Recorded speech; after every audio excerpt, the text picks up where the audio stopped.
Yesterday we asked the question that we found out wasn't our question. The Nevi'im, the previous rabbis asked this question also. Why do bad things happen to good people? Rabbeinu Bechei comes out over here to try to help us. Number one, tells us this question came up from a while back. They had this question. Number two, not only this question is an old question, everyone had this question before. Also,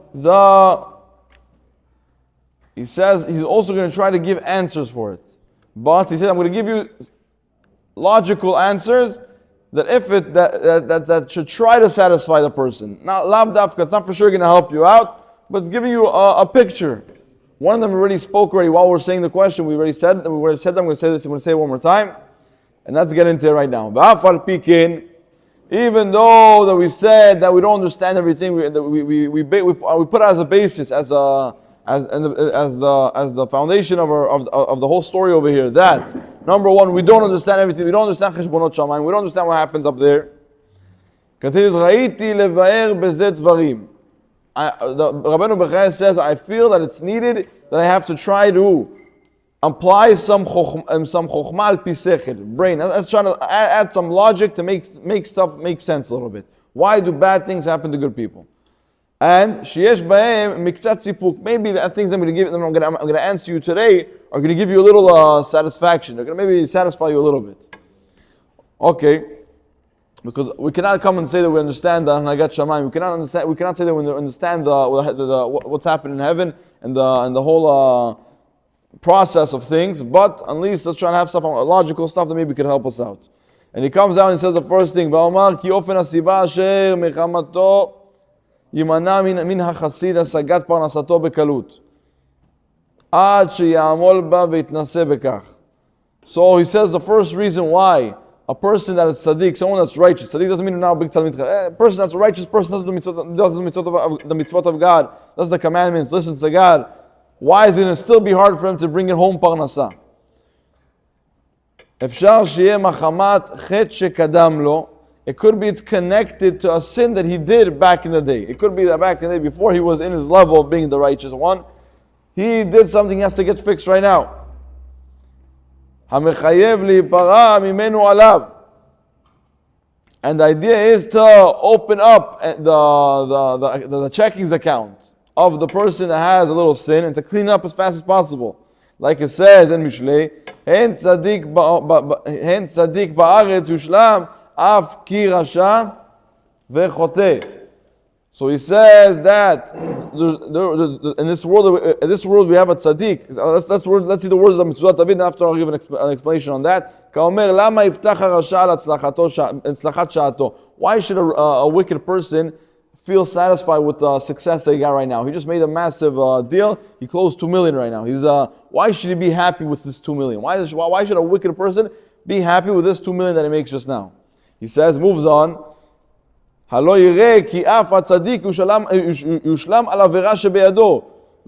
if you don't see across the street, this righteous person, tzaddik, did something good, and he's still, every small thing that he gets hit in the face again and again and again. The righteous person is righteous. He's always getting slapped and again, and God's is testing him and testing him. Why does it make sense? So he wants to prove from here, why two things. Why would the righteous person see that he's going to get paid in bad, and the wicked person in good? And why should the wicked person enjoy what you have right now? Because it's not going to be forever. Enjoy what you have right now, but the person that has a good life, someone that has a hard life, you should know that in the future it's going to get better. So where does he bring it down? He continues on. עודנו בארץ עד לא ימות, וכל שכן הרשע מחזיק ברישתו וחוטא עוד ועוד, שבוודאי יקבל גמול מעשיו, ואם קודם מיתתו, אם לאחריה.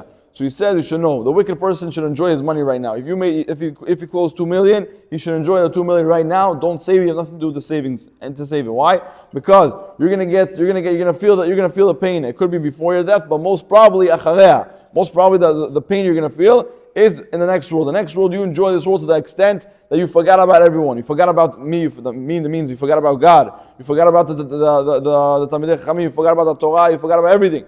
And what do? You enjoyed life. Enjoy it. When you're gonna get up there, you're gonna pay the tax for it. But the tzaddik, God doesn't want him to feel the bite.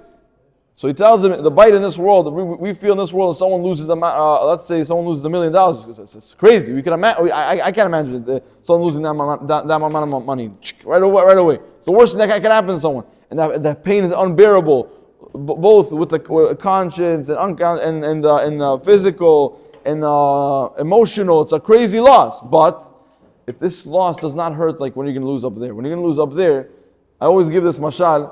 That we don't know. It says we don't know the payment of a mitzvot, right? We don't know what's the payment of mitzvot.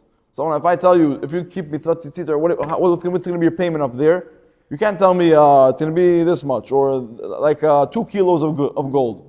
You can't have an exact picture for it. You don't have a measurement for the sachar. But let's look at the opposite. It's not always enjoyable to look at the opposite, but through the opposite we learn more. Someone that's mechalel Shabbat, what's his punishment? Skila, death by the worst type of death. If someone mechalel Shabbat, they take him, they throw his body off a cliff, and if he's not dead yet, they throw him rocks.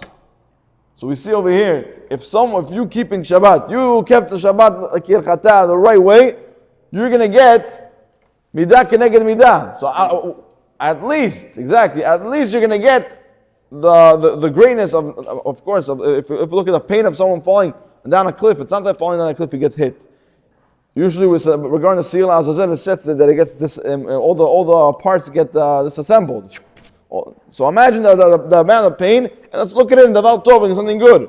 That if you do a mitzvot, what's the great payment that you get for that? That's one way to look at it. So God doesn't want. God tells the tzaddik, I don't want you to suffer that up there. I want you to enjoy it to the maximum. And over there is real pleasures up there. Over here, it's just monetary pleasure. You have a very good cake. You eat. Let's say you bought a cake. It cost. I don't know, $10,000 a cake. I don't know, a full cake. The first piece is good, second piece, third piece, already have stomach ache. You can't deal with this anymore. Reserve cup. You come out after with saying over there you don't eat too much. They give you very small. But I'm saying what? For example, when Moshe came to Hashem and forgive my people, salachti kebakashatcha. Why you explain because it's going to be maritime. They're going to see why you cannot bring Am Israel. And you're going to kill them. To Israel, you cannot do that. What are you going to see? Standing over here, you say, tzaddik ורע לו, רשע וטוב לו, מראית עין, הצדיק לא טוב לו, אבל הרשע טוב לו. So what the common people will see? Exactly. That's my question. So now, your question, Rabbeinu Bechei yesterday said, we spoke with Rabbeinu Bechei, that Rabbeinu Bechei said, I'll read his words, because he asked a question, I'm going to go back. Ve'im yomar adam, asking exactly what you're trying to say. Im yomar adam, הננו הרואים מקצת הצדיקים אין פרנסתם מזדמנת להם, אלא אחר טורח והגיעה קשה ביותר. והרבה מן הרשעים הם בנחת וחיי דשנים ושלווים. But the רשעים, but the sinful people living the best life ever. So מה הכוחות? You look at this, so he says, wake up, don't worry, he recorded for us a bunch of Nevi'im. Nevi Yirmiyah. He says, מדוע דרך רשעים צלחה? We have the Navi, we have other Navim. Chabakuk says, למה תראני אבן ועמל ותביט ושוד וחמאס לנגדי והיא ריב ומדור יישא. He speaks about, and also there's another word. Where is it? Of Shlomo HaMelech or David HaMelech? Over here is, this is still Chabakuk. כי רשע מכתיר את הצדיק. What's מכתיר? Not הכתרה with keter.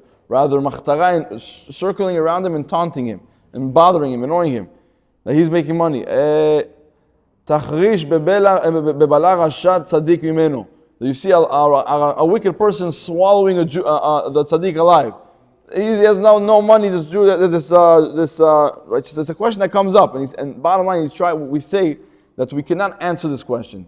He said in Sibot Shonot V'Nistarot, the idea is we could always give answers. He says number one, it says what Moshe Rabbeinu tells the Jewish nation. He tells them, "Nistarot laHashem Elokecha v'Niglaot lanu levanenu." What is hidden to us, and he hides it for us. We're going to know it later on. And I gave an example yesterday regarding someone that it could be that he got embarrassed in front of his boss, embarrassed him in front of 200 of his co-workers, his friends. And he's embarrassed and he feels bad. The next day, that day he comes home, he's very pissed and very mad. 2 days later, some schnook, some random person in public embarrasses him in front of 1,000 people. But he doesn't care. Why? Because when he got embarrassed by his boss, someone that he cares about his opinion towards him, and 250 friends of his that hurt him a lot, that made your skin thicker. And now you're stronger against that. When you came, now when someone made fun of you in front of 1,000 people, what? You're immune to it. Okay, say whatever you want. I don't care. I don't care what you have to say. Why? Because you already know I had this experience and I know how to work with it. So he says also too over here. The answer to this question is going to be very hard to answer. And then he's going on to give us how you call it? Biur sichli. He's like, Rabbeinu Bechaya says, I could try to give you with logic a couple answers. It's hard. He said, Rabbeinu Bechaya says himself, you're not going to understand Anagat Hashem. Don't think from now and learning Shar B'tachon, you're going to know Anagat Hashem. You're going to know what God wants from you. But at least for the minimum of things, you're going to know that God is telling you over here that there is a reason for it. There's a certain cleaning process, a certain way of going. So as we see, it's hard to tell someone all the money they make over here is nothing. It's not worth to compare what you have up there. You tell a person, give me more to work with. It's like I'm enjoying this physical world and pleasure. It's enjoyable when someone has money and successful. Doesn't have to even have money. He wants to be happy with what he has, and he wants to work with everything. It's good. I can't understand what's higher than that. And to continue on when he's saying, he's going to give another explanation. ואפשר, סיבה נוספת לאיסורים של צדיקים, שיהיה על אי התחזקות לקנא להשם אנשי דורו. What does that mean? There's an explanation over here that he brings. אותו צדיק שאחרי נוהג לעולם אישיות, אבל צד חובות האישיות הוא נושא באחריות כלל ומוטל עליו חובה להוכיח אנשי דורו, וייתכן שתפקיד זה... No, I jumped, yeah, it's not working. Sorry. So we said the first thing was chov. Could be that he had before what? He had a balance that he had to clear up before he gets up there. Now we have another one. It could be שיהיה כדי לשלם לו בעולם הבא. Let's say they it could be a nisayon, not a hardships, rather nisayon, tests. Abraham got tested 10 times, also with killing his child on one of the tests. And now we see over here that God also wants to give you tests. Why? Because God says, Rafi, it's not enough for what you're holding today. You have let's say X amount of zchuyot, of merits, and I want you to make double that. So I'm going to test you in this world. It's going to be hard a little bit. But through this test, you're gonna quadruple your bank account, and if you're gonna hear that, you're gonna be very happy. But you don't know that. So it's like what? It's not what? What's known? What's said over here? It's very known. The thing is, no one opens the book. No one opens the book. It's a lot of people speak about it.